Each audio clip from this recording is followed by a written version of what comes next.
Shalom all, Trickster here. Now this is the day. Today is the first day, of a full recipe going out. I know everyone wants this, so it's been a while. But this is, let's just say Trickster's serving up a pretty banging meal here. And we're not missing the garlic for all you commenters out there. Today we're resting up an authentic carbonara recipe. Now obviously carbonara is it's a very divisive issue. However, it can be served up in many different ways.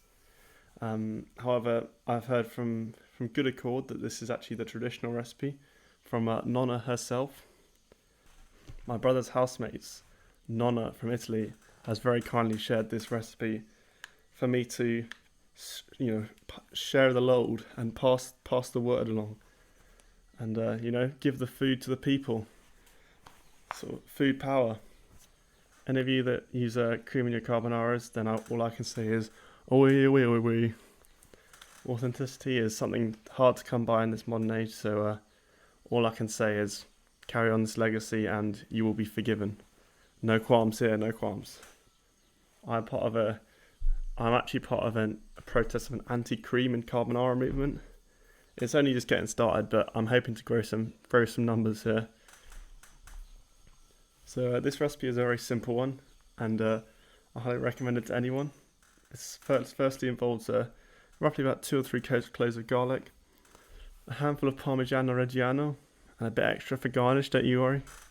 2 or 3 egg yolks, any type of pasta, although long pasta is often served with these type of dishes.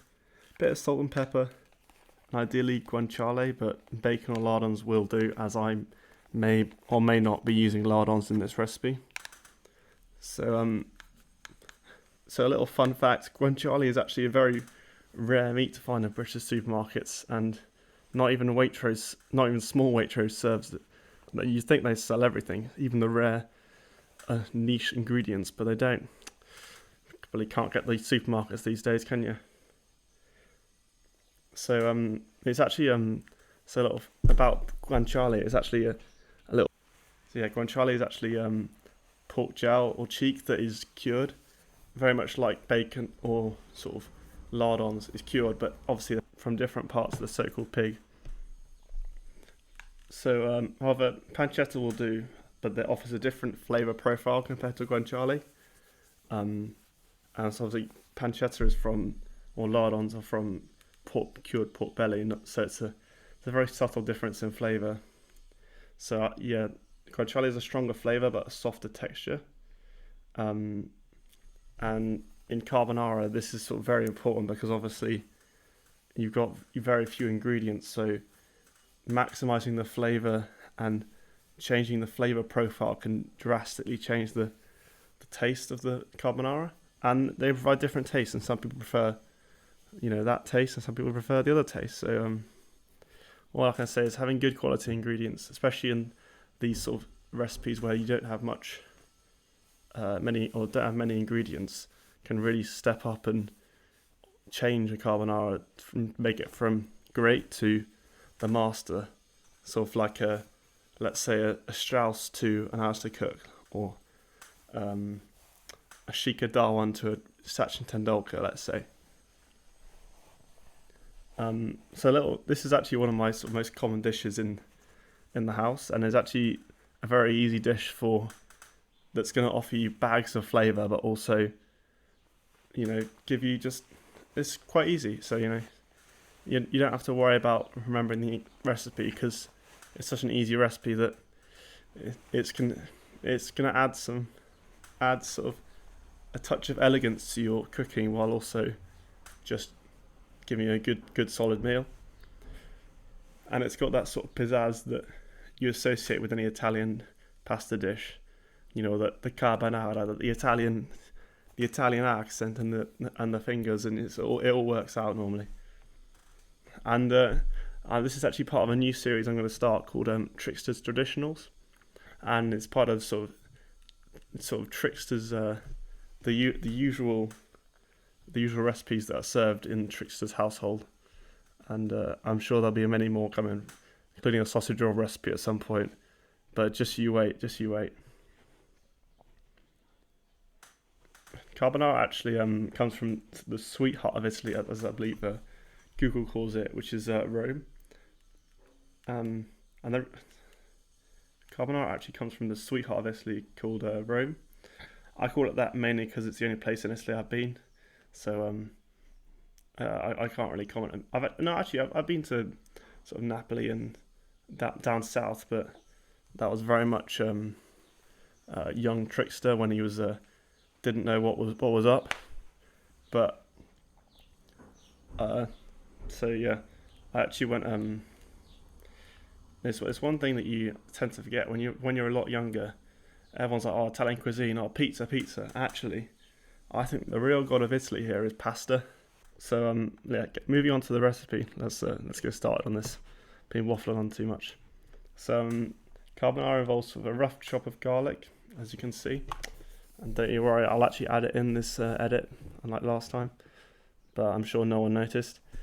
Anyway, this will be added on later to the guanciale, or whatever you're using, pancetta, lardons, bacon, whatever you want to call it, meat. So so we start by chucking some bit of water into the boil. It's a bit of add a bit of a sprinkle of salt and a slash of olive oil to the water. Add a slash of olive oil to the water, and this is just something that I add a bit of olive oil. I don't know if it actually makes a difference, but I find it sort of rubs off on the pasta. But that's mainly because my mum has done that. So you learn from the best. Shout out to my mum. And then pasta is then added, obviously. And in this case, this is a bronze dyed linguine. And so again, this is another little tangent I'm going on. But bronze dyed pasta is actually produces more starchier water because it's obviously, as you can tell, it's fed through bronze dye, which is where you basically cut the pasta. Because so instead of like stainless steel ones, and this obviously causes a rougher texture because bronze is softer than steel.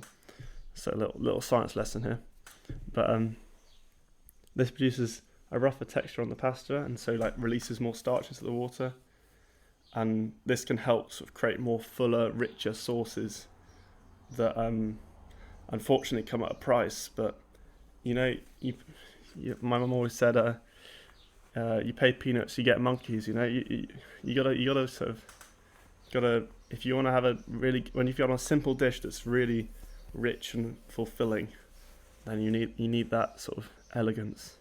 In these sort of pasta recipes that involve only a few ingredients, you need that rich sauce ideally, because it's all about squeezing the most out of all the ingredients. And traditionally in the past I've used a bucatini, which is essentially spaghetti, or sort of thick spaghetti that's been had like holes, so basically a tube. It's basically a tube of spaghetti. And I've found this actually acts as like a good delivery system for the sauces, because the sauce can like squeeze its way into the tube. Think of it like an Uber to your party. It's delivering the sauce into your mouth. That's where the party kicks off. So moving on to the actual recipe. When the pasta's added, add the pancetta, guanciale, with a little scatter of oil in the pan, and then you want to cook this till it's about sort of crispy golden brown. Think like sort of golden nuggets, but slightly darker. The cereal, not anything else. And then at that point, add the chopped garlic, which should become sort of brown and aromatic while the pasta is cooking, and you get that notorious garlic smell, which is obviously what you want. And then think of it as if you want like a colour comparison of what you want the colour of a cricket bat once you've just applied the second coat of linseed oil, and just the second, not the first, because the first it makes it the dark, and then the second makes it that golden brown that every cricketer desires. And once this is established, that if the pasta is not done, then lower the heat until the pasta is done. So just keep it simmering, just chilling there while you wait for the pasta to be done. And once the pasta is al dente, this can be translated in different ways. However, Trixa's opinion is that it's with a bite. But this is obviously your preference. If you want to have a runny paste through your mouth, then be my guest. But however, I quite like it sort of slightly soft, but not. You need a bit of a biting involved. So once that sort of your happy medium is reached, kill the heat, and then and sort of add the pasta to the pancetta or whatever you sort of meat you're using, and then just give it a stir. Just let the flavors get to know each other, and just see what happens. Be flexible and see what happens, and let this sort of just absorb any flavors, any oil, and then add the egg yolks. And this is really important because you need to make sure you keep stirring when the egg yolks are added so that you don't scramble them. Because obviously you don't want scrambled eggs in your carbonara, otherwise you'd have carbonara and scrambled eggs, and that's really not what you want. So you want to keep it stirring, ensuring that eggs don't hit the bottom of the pan, so that it can cook next to the sauce and everything. That's sort of the key to getting the creamy sauce as well. Is if you want that, you got to keep the egg stirring and the heat to egg yolk ratio very low. Obviously, this is a very classic Italian dish, and I will be doing some other classic Italian ones. Obviously, the usuals. Let's say cacio e pepe. For those you don't know, it's just cheese and pepper. Very simple, which is sort of the point. And then a bit of meat spag bol. We'll see. I haven't really thought about that far because I'm a very busy man, as you can tell. But I'd say actually the Italian dishes are my first love, and they're the ones I want to. I enjoy cooking, and probably the most used cuisine in the trickster's household. I'd say that I think I do recall telling my parents that I would only cook pasta in my whole of my first year. I swiftly did not cook pasta for the whole year, so a very, very big shame for me. But it just shows how much respect I have for the Italian cuisine. There are so many recipes that you can do that they're just not heard of.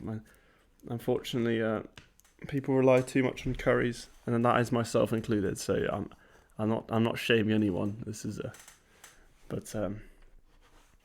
going back to the dish. So you can add a bit of pasta water to help create the sauce, and that's sort of also another key ingredient to the carbonara recipe. And this is just you sort of create that sauce, and then I find that adding the parmesan just after adding the pasta water helps to sort of you have the sauce that's created, and then the parmesan thickens the sauce. Or cheesemonger, you'd call it a rennet-induced curd. For cheese, by the way. Just if you didn't know that, that's how you create cheese. So, end up creating your sauce, and then what I like to do is I like to put it into my nice bowl that I received as a gift for Christmas. It's a very good bowl. I totally recommend it. And then serve, and then garnish with a bit of freshly grated Parmigiano Reggiano and a crackle of black pepper on top of this, and enjoy. And all I can say is know that the ghost of Trickster has helped guide you on this Italian job, and he will forever be there to help you with any recipes you decide to follow. And given the simplicity of the dish, I'd say this dish is a sort of prime moments Ian Bell. Very simple, doesn't complain, just great quality, flavours throughout the innings in your mouth, and a fan favourite. I'd almost go as far as saying he's the N'Golo Kante of cricket. So humble, so humble. So I'd say like a 9.5 out of 10. It's just one of those. I'm sorry, I know there's going to be some haters and saying, oh, that's too high, but listen, I do what I want. I believe it, and it was a pretty good carbonara, was all I can say. Yeah, make sure you like, comment, subscribe for more videos, and let me know your thoughts, what you're thinking about the recipe, and whether you disagree with any of my comments or whether you think I was wrong. But the next recipe I've got planned is from one of Yotam Ottolenghi's books, for those of you know, and it is a veggie recipe. So all you veggies out there, come back to the Trickster.